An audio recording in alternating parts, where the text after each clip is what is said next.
الحمد لله الحمد لله العلي الكبير المتعال، والصلاة والسلام على سيدنا ومولانا محمد المتبع في الأحوال والأقوال والأفعال، وعلى آله وصحبه التابعين له في كل حال.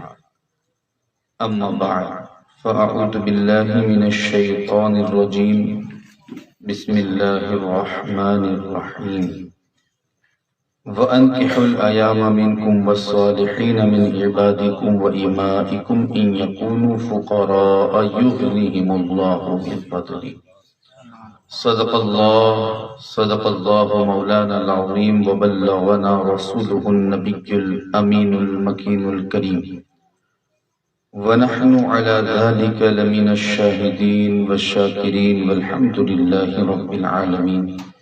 مولاي صل وسلم دائما ابدا على حبيبك خير الخلق كلهم، هو الحبيب الذي ترجى شفاعته لكل هول من الأهوال مقتحم. يا رب بالمصطفى بلغ مقاصدنا، يا رب بالمصطفى بلغ مقاصدنا، يا رب بالمصطفى بلغ مقاصدنا، واغفر لنا ما مضى يا واسع الكرم. انتہائی عقیدت و محبت کے ساتھ بارگاہ رسالت مآب صلی اللہ تعالی علیہ وسلم میں درود پاک کا نذرانہ عقیدت پیش کریں. پڑھیں اللہم صلی علی سیدنا مولانا محمد معدن الجود والکرم وآلہ وصحبہ وبارک وسلم. صلاۃ و سلام علیک یا رسول اللہ صلی اللہ تعالی علیہ وسلم.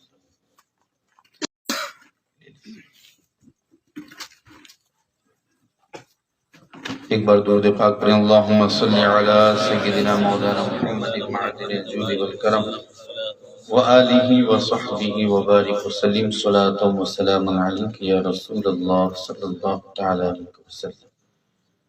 محترم سامعین، آپ بخوبی جانتے ہیں کہ آج ہم اور آپ حضرت مولانا طلحہ اشرفی صاحب قبلہ کی نکاح اور ان کی شادی کے حوالے سے ایک محفل میں شریک ہیں اور حاضر ہیں. اللہ رب العزت ان کے مقاصد حسنہ کو پورا فرمائے اور ان کی نیک اور جائز تمناؤں کو پورا فرمائے. بالخصوص انہیں آپس میں اتحاد، اتفاق، محبت، مودت نصیب فرمائے اور دونوں خاندانوں میں خوب محبت نصیب فرمائے. میرے بعد آپ کو ہمارے اس علاقے کے ایک بہترین مداح خیر الانام جناب حافظ سرفرز صاحب سے نعت اور منقبت کے اشعار ملاحظہ کرنے ہیں. ان سے پہلے میں کچھ دین کی باتیں آپ کی سماعتوں کے حوالے کرنے کے لیے آپ پہنچا ہوں. تھوڑی دیر کے لیے برداشت کر لیں اور جو بھی باتیں کہی جائیں بغور اسے ملاحظہ فرمائیں اور رب تبارک و تعالیٰ سے دعا کرے کہ رب قدیر ہم سب کو اس پر عمل کی توفیق عطا فرمائے. جس دور میں ہم جی رہے ہیں وہ دور بڑا پرفتن ہے. قدم قدم پر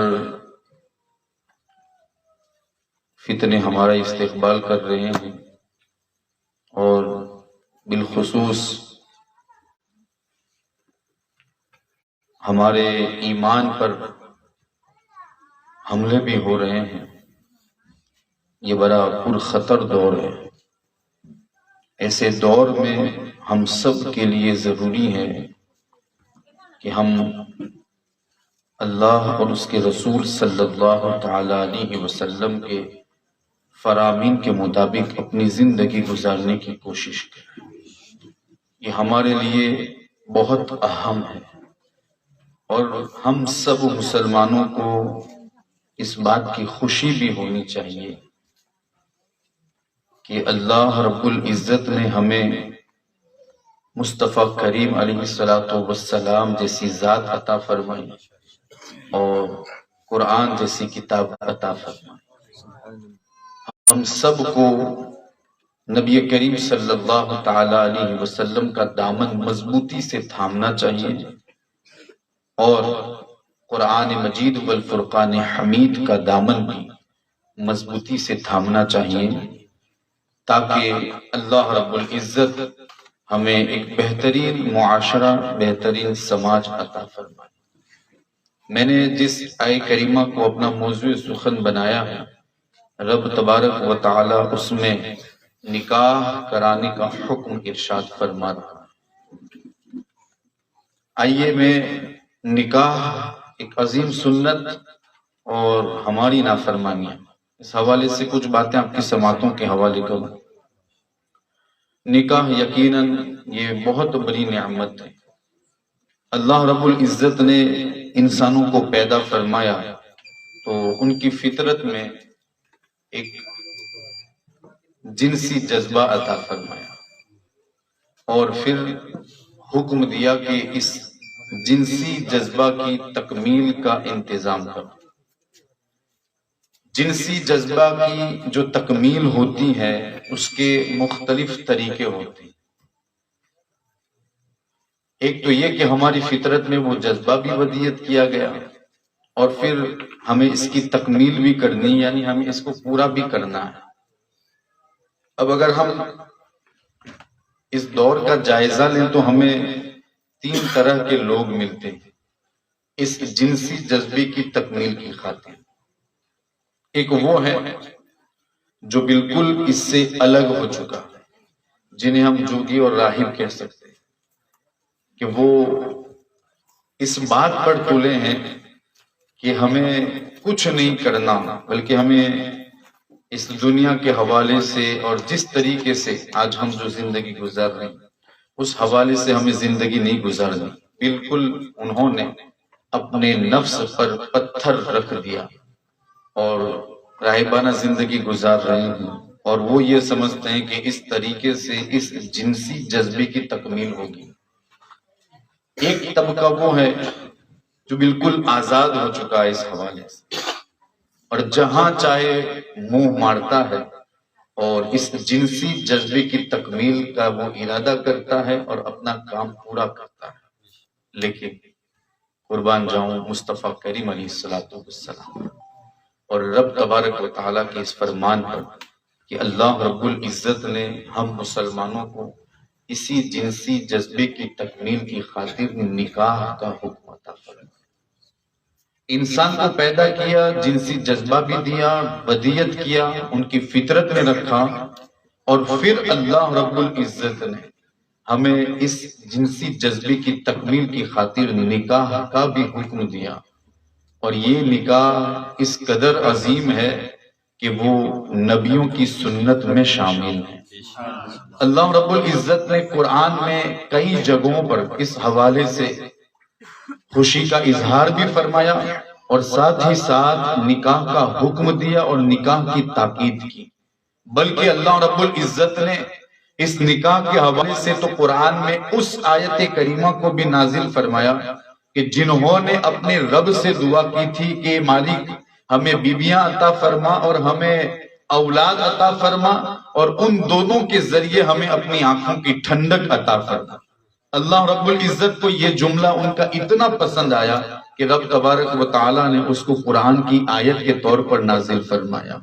بلکہ رب تبارک و تعالیٰ نے یہ بھی ارشاد فرمایا وَلَقَدْ أَرْسَلْنَا رُسُولًا مِّن قَبْلِكَ، ہم نے آپ سے پہلے بھی کئی رسول بھیجے، اور وہ کون تھے کہ ان کو ہم نے بیویاں بھی عطا فرمائی، یعنی ان کے نکاح ہوئے اور ان کی اولادیں بھی ہوئیں۔ اللہ رب العزت کو ہی پسند ہے کہ بندہ جب سن شعور کو پہنچے اور اس عمر کو پہنچے تو وہ نکاح جیسے عظیم فرائض کو انجام دے، تاکہ دین و دنیا کے فوائد اور دین و دنیا کی برکتیں اس کو نصیب ہوں۔ لیکن ہمارے اس دور میں ہم دیکھ رہے ہیں کہ اکثر لوگ اس سے غفلت برتتے ہیں، اور غفلت برتنے کا ایک تعلق یہ بھی ہوتا ہے، اور جس وجہ سے غفلت برتی جاتی ہے وہ یہ بھی ہے کہ وہ آزادانہ زندگی گزارتے ہیں۔ حالانکہ نکاح کے حوالے سے اگر دیکھیں تو یہ نکاح ہمارے لیے دین و دنیا کے بہت سارے فوائد رکھتا ہے۔ نکاح کے ذریعے جو فوائد ہمیں نصیب ہوتے ہیں وہ میں ابھی آپ کے سامنے پیش کروں گا۔ قرآن نے بھی اس کو ذکر کیا ہے اور خود نبی کریم صلی اللہ تعالی علیہ وسلم نے بھی اس کو بیان فرمایا، بلکہ آپ کے غلاموں نے بھی اس حوالے سے ہمیں ترغیب دلائی۔ جب ہماری اولاد اس عمر کو پہنچے کہ اب ان کا نکاح کرا دینا چاہیے تو ہر ایک ماں باپ کی یہ ذمہ داری ہے کہ وہ اپنے بچوں کے نکاح کا انتظام کریں، اس لیے کہ نکاح کی وجہ سے ایک بہترین معاشرہ تشکیل پاتا ہے۔ نکاح کی وجہ سے نسل انسانی کی بقا یہ موجود رہتی ہے۔ نکاح کی وجہ سے اللہ کے رسول صلی اللہ تعالی علیہ وسلم راضی ہوتے ہیں۔ نکاح کی وجہ سے رب تبارک و تعالی کے فرمان پر عمل ہوتا ہے اور اللہ رب العزت اس سے راضی ہوتا ہے۔ اب وہ شخص جو سن شعور کو پہنچا، نکاح کی عمر تک پہنچا، وہ اپنی آزادانہ زندگی گزارے اور نکاح نہ کرے تو پھر یاد رکھیں وہ بڑے نقصان میں ہیں، وہ بڑے گھاٹے میں ہیں۔ ہمارے یہاں عموماً جو ہمیں ریزن دکھایا جاتا ہے وہ یہ ہوتا ہے کہ ابھی ہم اپنے پیروں پر کھڑے نہیں ہوئے، ابھی ہم اس لائق نہیں ہوئے، حالانکہ وہ اس عمر کو پہنچ چکے ہیں جہاں پر ان کا نکاح ہو جانا چاہیے۔ یاد رکھیں نکاح کا سب سے بڑا فائدہ یہ ہے کہ وہ ہمارے معاشرے سے بہت ساری برائیوں کو دور کر دیتا ہے۔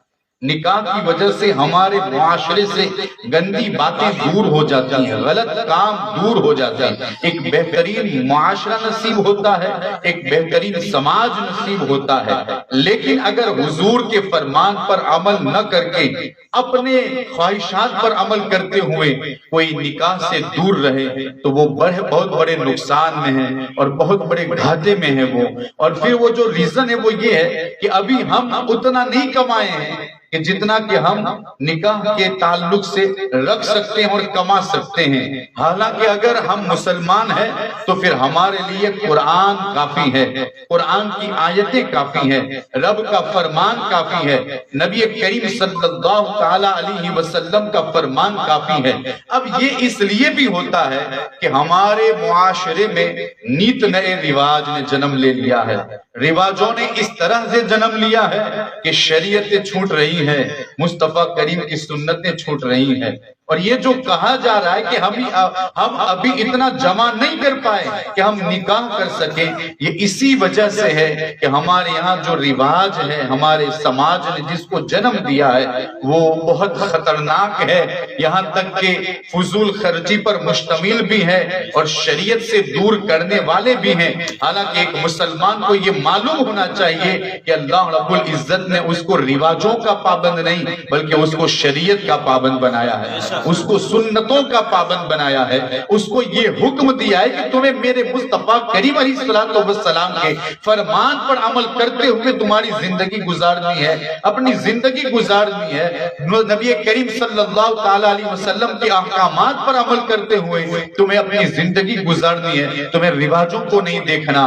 ہاں اگر یہ رواج ہمارے اس معاشرے میں پیدا ہو چکے ہیں تو یہ سب ہمیں ہی ختم کرنے ہوں گے، میں ہوں، آپ ہیں، ہم سب ہیں، ہم سب اس کو ختم کریں گے تو انشاءاللہ یہ رواج ختم ہوں گے اور سنتیں پہنچیں گی، اور جہاں سنت نبوی ہوتی ہے وہاں رب کی رحمتوں کا نزول ہوتا ہے، وہاں رب قدیر بھی راضی ہوتا ہے، وہاں مصطفیٰ کریم آمینہ کا لال بھی راضی ہوتا ہے، اور وہاں صرف برکتیں ہوتی ہیں اور وہاں صرف نیکیاں ہوتی ہیں، وہاں گندی باتیں نہیں ہوتی، وہاں غلط کام نہیں ہوتا، صرف اس لیے کہ یہ نبی کریم صلی اللہ تعالی علیہ وسلم کے فرمان پر عمل کرنے کی برکتیں ہیں کہ جہاں ان کے فرمان پر عمل کرتے ہوئے جب دو بندن جڑتے ہیں، دو خاندان ملتے ہیں تو رب تبارک و تعالی بھی راضی ہوتا ہے، اور جب اللہ کی رضا ہمیں نصیب ہوتی ہے تو صرف رضا کیا، اللہ رب العزت جس بندے سے راضی ہوتا ہے رب قدیر اس کی جائز تمناؤں کو پورا بھی فرماتا ہے اور وہاں پر رحمتوں کا نزول بھی فرماتا ہے، اس لیے کہ اس کی رضا سب سے بڑی ہے۔ اب یہ پیغام ملاحظہ فرمائیں فرمائیں۔ ہر ماں باپ کے لیے پیغام ہے، جب بھی ہمارے بچے اس عمر کو پہنچے کہ ان کے نکاح کا وقت آ جائے تو پھر ہمیں ان کے نکاح کا انتظام کرنا چاہیے۔ اور وہ نوجوان جو طرح طرح کے ہیلے اور بہانے سے کام لیتے ہیں صرف اور صرف رواجوں کی وجہ سے، چونکہ ابھی ہمارے پاس منڈپ بنانے کے پیسے جمع نہیں ہوئے، ہمارے پاس تو ابھی سوٹ کے پیسے جمع نہیں ہوئے، ہمارے پاس تو ابھی اس کے روپیے جمع نہیں ہوئے، اچھا وہ آئے گی تو اس کو کھلاؤں گا کیا، وہ آئے گی تو اس کو رکھوں گا کہاں، وہ آئے گی تو اس کو پہناؤں گا کیا۔ ان تمام خیالات کی وجہ سے جو نکاح سے دور رہتے ہیں تو پھر ہوتا کیا ہے، آپ معاشرے پر نگاہ دوڑائیں، غلط کام شروع ہو جاتے ہیں۔ وجہ یہ کہ ہم نے قرآن کے فرمان کی طرف توجہ نہیں دی، نبی کریم صلی اللہ تعالی علیہ وسلم کے فرمان کی طرف توجہ نہیں دی۔ جہاں نکاح ختم ہوتا ہے، جہاں لوگ نکاح سے دور ہوتے ہیں، وہاں زنا جنم لیتا ہے، اور جہاں زنا جنم لیتا ہے وہاں صرف نحوستیں ہوتی ہیں، وہاں صرف بے برکتی ہوتی ہے۔ اگر آپ یہ سوچیں کہ زنا تو صرف عورت اور مرد کے اختلاط کو کہتے ہیں، حالانکہ ایسا نہیں، بد نگاہی کو بھی تو زنا کہا گیا ہے۔ اس طریقے سے اور بھی بہت سارے کام ایسے جن کا تعلق زنا کے ساتھ ہے، تو وہ تمام کام ہمارے معاشرے میں پیدا ہوتے ہیں۔ وجہ یہ ہے کہ ہم نے قرآن کا دامن چھوڑا، رسول اللہ کی سنتوں کو چھوڑا، مصطفیٰ کریم کے فرمان کو چھوڑا، اور جب اسے چھوڑا تو ہم نحوست کی طرف آ گئے، اور ہمارے معاشرے میں صرف نحوستیں پیدا ہو گئی۔ حالانکہ میرے مصطفیٰ کریم نے تو ارشاد فرمایا تم نکاح کو آسان کرو، نکاح کو آسان بناؤ۔ کتنا آسان کریں؟ کہ نکاح کو اتنا آسان کرو کہ زنا کرنا مشکل ہو جائے، نکاح کو اتنا آسان کر دو کہ زنا کرنا مشکل ہو جائے۔ اور یہ زنا کیا ہے؟ زنا ایک بدترین کام ہے، اور اتنا بدترین کام ہے کہ رب تبارک و تعالیٰ اس طرح اس سے ناراض ہوتا ہے کہ جب کوئی مرد کسی عورت سے زنا کرتا ہے تو اس کا ایمان بھی رخصت ہو جاتا ہے اور معلق ہو جاتا ہے۔ یہ زنا کی نحوستیں، اور پھر ہم اگر دیکھیں تو ہمارے معاشرے میں یہ مشاہدتی تجربات ہے کہ ہمارے معاشرے میں زنا کی وجہ سے گھروں میں کس قدر بے برکتی پیدا ہوئی۔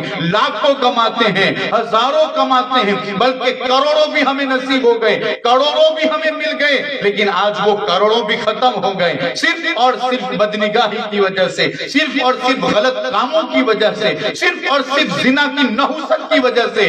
لیکن اگر ہم سنت نبوی کو عام کرتے، ہم مصطفیٰ کریم کے فرمان پر عمل کرتے، تو رب تبارک و تعالی ہماری اس دولت میں بھی اضافہ فرما دیتا، کیونکہ یہ رب ہی کا فرمان ہے۔ وہ لوگ جو کہتے ہیں کہ ہمارے پاس ابھی اتنا جمع نہیں ہوا کہ ہم شادی کے لائق ہوں یا شادی کر سکیں، انہیں میرے رب کا یہی فرمان کافی ہے، وَأَنكِحُوا الْأَيَامَ مِنكُمْ وَالصَّالِحِينَ مِنْ عِبَادِكُمْ وَإِمَائِكُمْ إِنْ يَكُونُوا فُقَرَاءَ يُغْنِيهِمُ اللَّهُ۔ بلکہ اسی آیت کریمہ کے تحت حضرت عمر فاروق رضی اللہ تعالیٰ عنہ خود ارشاد فرماتے وہ کیسا مسلمان ہے جو فقر کی وجہ سے نکاح نہیں کرتا، حالانکہ اس کو اللہ کے فرمان پر بھروسہ نہیں، رب کہتا ہے۔ اور پھر آگے یہ بھی فرماتے ہیں وہ کیسا مسلمان ہے جو بغیر نکاح کے رزق کو تلاش کر رہا ہے، بغیر نکاح کے رزق کی تلاش میں، حالانکہ رب قدیر کا یہ فرمان ہے ان یکونوا فقراء یغنیہم اللہ، اگر تم فقیر بھی ہوں گے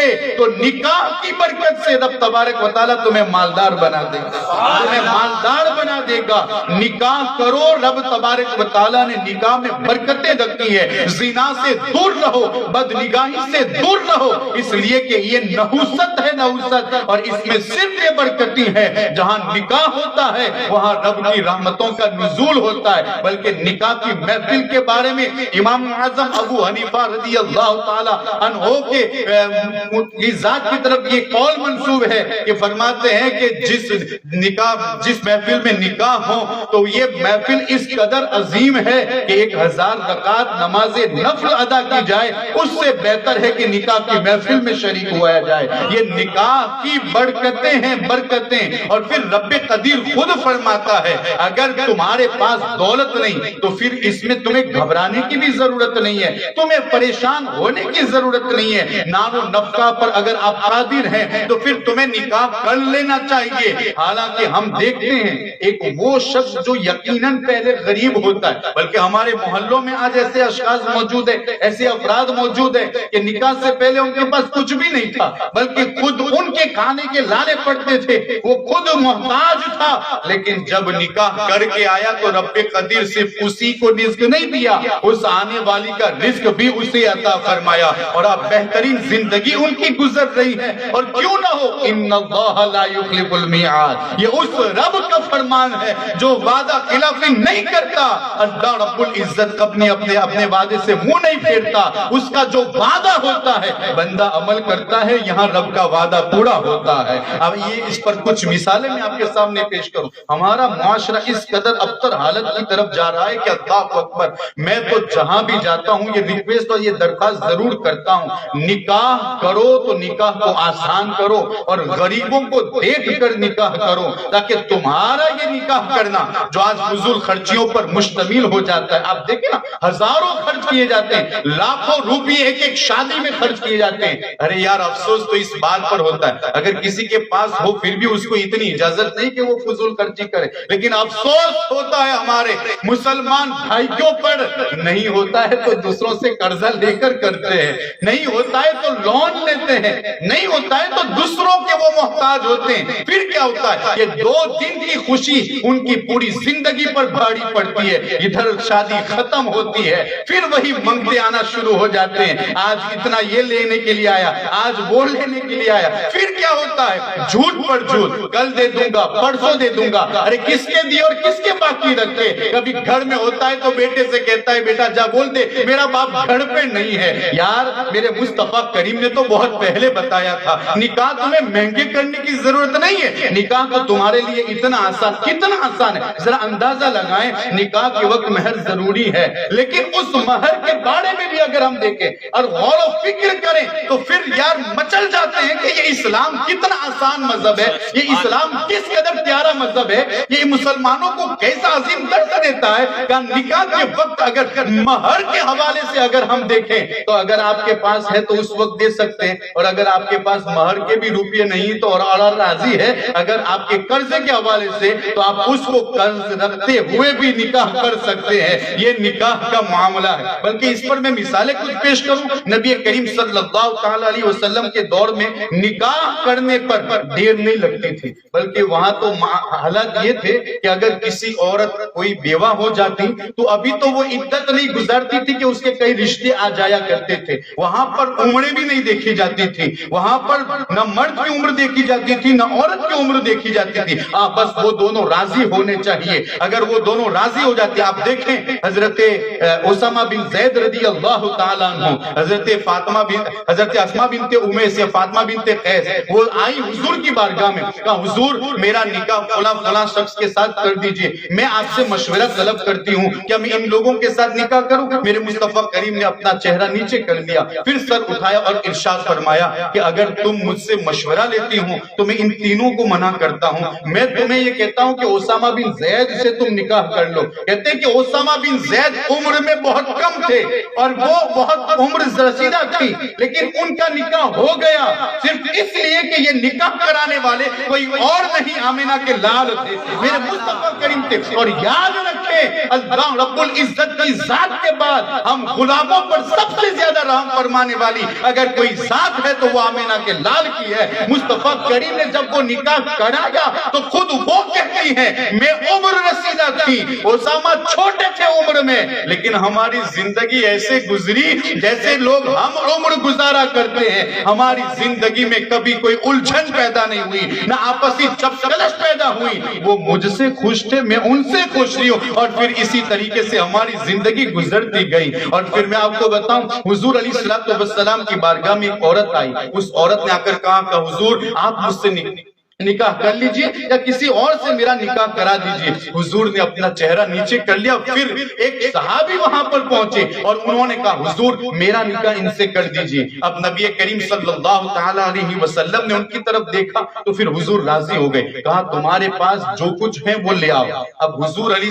السلام نے جب ان کو یہ کہا نا کہ تمہارے پاس جو کچھ ہے لے آؤ، تو وہ فوراً ان کے چہرے سے آثار بتا رہے تھے کہ ان کے پاس کچھ نہیں ہے۔ میرے مصطفیٰ کریم نے کہا جاؤ دیکھو گھر پر کچھ ہو، کہتے گھر پر گئے تلاش کیا پھر بھی کچھ نہ ملا، اللہ اکبر، ذرا اندازہ تو لگا، گھر پر گئے پھر بھی کچھ نہیں ملا، واپس آئے، میرے مصطفیٰ کریم سے کہا کہ حضور مجھے کچھ نہیں ملا، میرے گھر میں کچھ نہیں ہے۔ وہ لوگ سنیں جو اپنی شادیوں میں ہزاروں خرچ کرتے ہیں اور غریبوں کی طرف توجہ نہیں دیتے۔ یہاں پر یہ بات بھی میں عرض کرتا چلوں، نیت نئے رواج، اور اب تو گاڑیوں والا موسم ہمارے گجرات میں آ رہا ہے۔ اللہ اکبر، شادی کے دن عورت کو بدائی کرتے وقت، رخصت کرتے وقت، بیٹی کے وقت ان کو گاڑیاں دی جاتی ہیں۔ اللہ اکبر، آپ باپ ہیں، کوئی حرج نہیں، اگر آپ دینا چاہتے ہیں تو دیجئے، لیکن شادی کے دن نہ دیجئے، دوسرے اور دنوں میں اگر دینا چاہتے ہیں تو دے سکتے ہیں، کیونکہ آپ ایک باپ ہیں، آپ کو دینا چاہیے، کوئی حرج نہیں، اگر اللہ نے نوازا ہے تو دیجئے، لیکن شادی کے دن نہ دیجئے،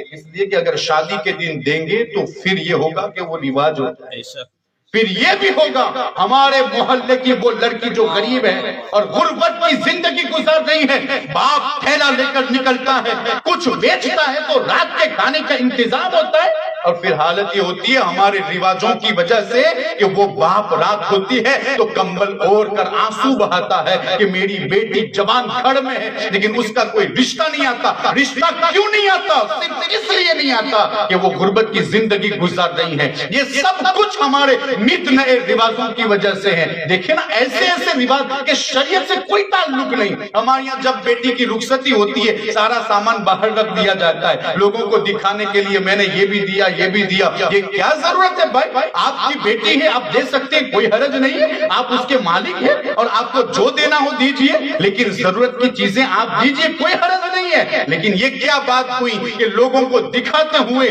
تم انہیں وہ سب کچھ دے دو کہ جو آج دوسروں کی بیٹیوں کی نکاح میں رکاوٹ بن جائیں، کہ وہ بیٹیاں سسکتی ہوئی اپنی عمر اپنے ہی گھر میں گزار دیں، ان کی جوانی بھی گزر جائے، یہاں تک کہ وہ بڑھاپے کی دہلیز پر قدم رکھ کے یہ سسک کر اپنے یہاں اپنا گلا گھونٹتے ہوئے نظر آئے، اور ہم ہیں کہ اللہ نے نوازا ہے تو بس بے فام اڑا رہے ہیں۔ آقا علیہ الصلوۃ والسلام نے اس کا حکم قطعا نہیں دیا، بلکہ میرے مصطفیٰ کریم کے پاس تو کیا نہیں تھا، آؤ ذرا سنو، میرے مصطفیٰ کریم کے پاس کیا نہیں تھا؟ بہت کچھ تھا، میرے رب نے بہت کچھ عطا فرمایا تھا۔ نبی کریم صلی اللہ علیہ وسلم کی شان تو یہ ہے، حضرت عائشہ سے کہتے ہیں عائشہ اگر میں چاہوں تو میرے ارد گرد سونے اور چاندی کے پہاڑ چلے۔ میں پوچھنا چاہتا ہوں کون ہے دنیا میں کہ جس کے ارد گرد سونے اور چاندی کے پہاڑ چلے؟ یہ صرف اور صرف میرے مصطفیٰ کریم کی ذات ہے۔ اگر وہ چاہیں تو ان کے دائیں بائیں سونے چاندی کے پہاڑ چلیں۔ اللہ رب العزت نے انہیں بہت کچھ دیا تھا، لیکن ان کی سیرت پڑھیں، ان کی تاریخ پڑھیں اور ان کی نکاحانہ زندگی کو پڑھیں۔ روایت میں آتا ہے کہ حضرت زینب کے نکاح میں انہوں نے ایک مرتبہ صرف ایک بکری ولیمہ کے اندر ایک بکری کا گوشت لوگوں کو کھلایا تھا، باقی جتنے بھی نکاح ہوئے اس میں پنیر تھا، اس میں چھہارا تھا، کھجوریں اور اس کا حلوہ ہوا کرتا تھا، اس سے زیادہ کچھ بھی نہیں تھا۔ بلکہ میرے مصطفیٰ کریم نے اپنی بیٹی کا نکاح بھی تو کیا ہے نا۔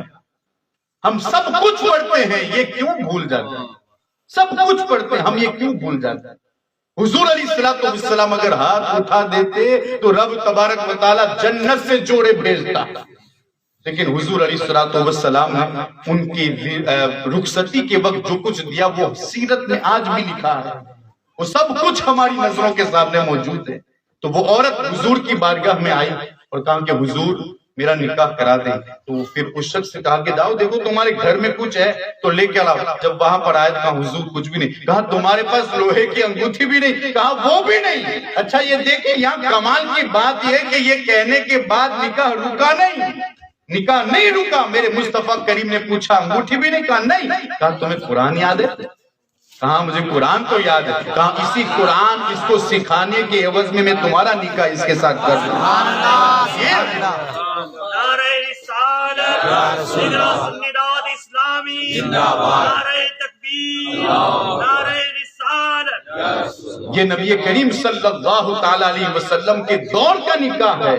ایک عورت ان کے شوہر کے انتقال کے بعد نہ جانے کتنے دوسرے شوہروں سے شادیاں کرتی تھی۔ حضرت عاتقہ بنت زید ان کا نکاح نہ جانے کتنے شہداء کے ساتھ ہوا۔ سب سے پہلے آپ کا نکاح حضرت